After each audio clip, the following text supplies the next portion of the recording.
या महाराष्ट्राच्या मातीमध्ये जर झुंजायचं असेल, या महाराष्ट्राच्या मातीसाठी आणि महाराष्ट्रातील माणसासाठी आपल्याला प्रयत्न करायचा असतील तर आपली उपस्थिती आझाद मैदानामध्ये असली पाहिजे.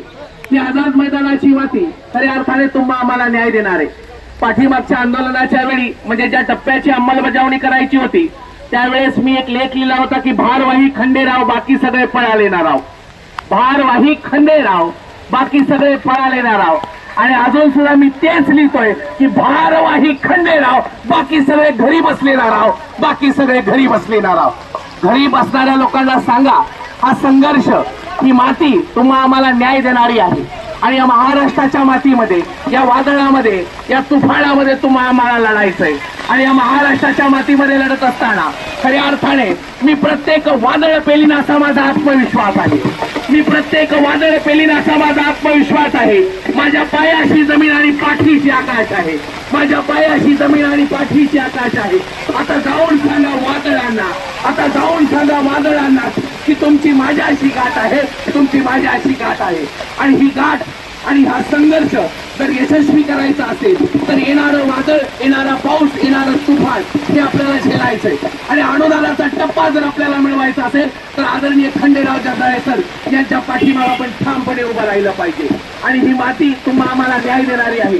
दिनांक 22 जून 2026 पासून महाराष्ट्र राज्याच्या या पावसाळी अधिवेशनामध्ये हे आपलं झुंजार आंदोलन या ठिकाणी चालू आहे.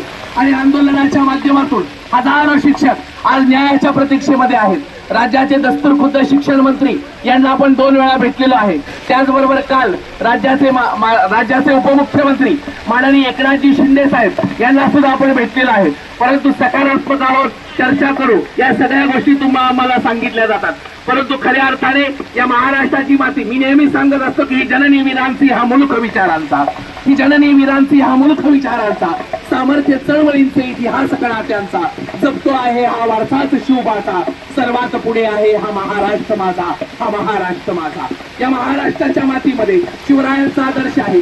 या महाराष्ट्राच्या मातीमध्ये बाबासाहेब आंबेडकरांचा संघर्ष आहे. या महाराष्ट्राच्या मातीला राजश्री शाहू महाराजांचा वारसा लाभलेला आहे. पण हा फुले शाहू आंबेडकरांचा समतावादी महाराष्ट्र, फुले शाहू आंबेडकरांचा संघर्षशील महाराष्ट्र. आणि या संघर्षशील महाराष्ट्रामध्ये रणधुंदार शिक्षकांचं हे आंदोलन, आणि आंदोलनामध्ये आज मी पाहतोय की शिक्षकांची उपस्थिती ही फार प्रचंड प्रमाणामध्ये कमी आहे. आज आपण संख्येने 65 ते 70 हजार शिक्षक आहोत. परंतु 70 हजार शिक्षकांपैकी कमीत कमी 5 ते 10 हजार जर शिक्षक या आझाद मैदानामध्ये आला तर खऱ्या अर्थाने आपल्याला न्याय मिळेल. म्हणून मी नेहमी लिहित असतो की विद्या बांधवांनो, खऱ्या अर्थाने जर सांगायचं गेलं तर ही लढाई यशस्वी करायची असेल आणि या लढाईच्या माध्यमातून जर आपल्याला झुंजायचं असेल तर आपण एक गोष्ट नेहमी लक्षात ठेवली पाहिजे.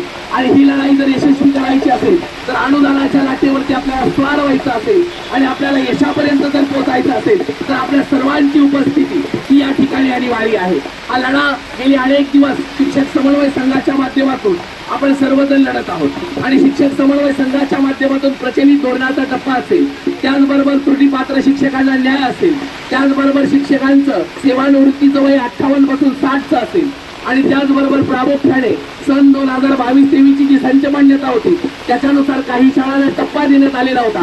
परंतु तो टप्पा शासनाने परत घेतलेला आहे. अशा शाळांना न्याय असेल आणि प्रामुख्याने आपल्याला सगळ्या वैद्यकीय सोयी सुविधांचा लाभ असेल.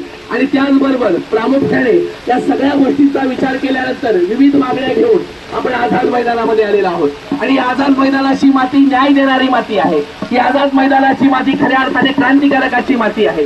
आणि या मातीमध्ये जर न्याय पाहिजे असेल, या मातीमध्ये जर आपल्याला न्याय मिळवायचा असेल तर आपल्याला झुंजावं लागेल, आपल्याला लढावं लागेल. आणि प्रामुख्याने आपल्याला या ठिकाणी खंबीरपणे थांबावं लागेल. मी मागेही सांगितलं होतं आणि आताही सांगतोय की लढलोय मी, लढतोय मी आणि लढणार मी.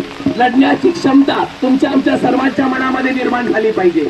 आणि हे लढत असताना प्रामुख्याने आज या ठिकाणी शिक्षक समन्वय संघ याच्या माध्यमातून हे जे आंदोलन चालू आहे आणि आंदोलनाच्या माध्यमातून जर आपल्याला टप्पा अनुदान यशस्वी करायचं असेल तर आपल्या घरी असणारे जे कोणी बांधव आहेत त्या सर्व बांधवांना तुम्ही आवर्जून सांगा की आझाद मैदानामध्ये आल्याशिवाय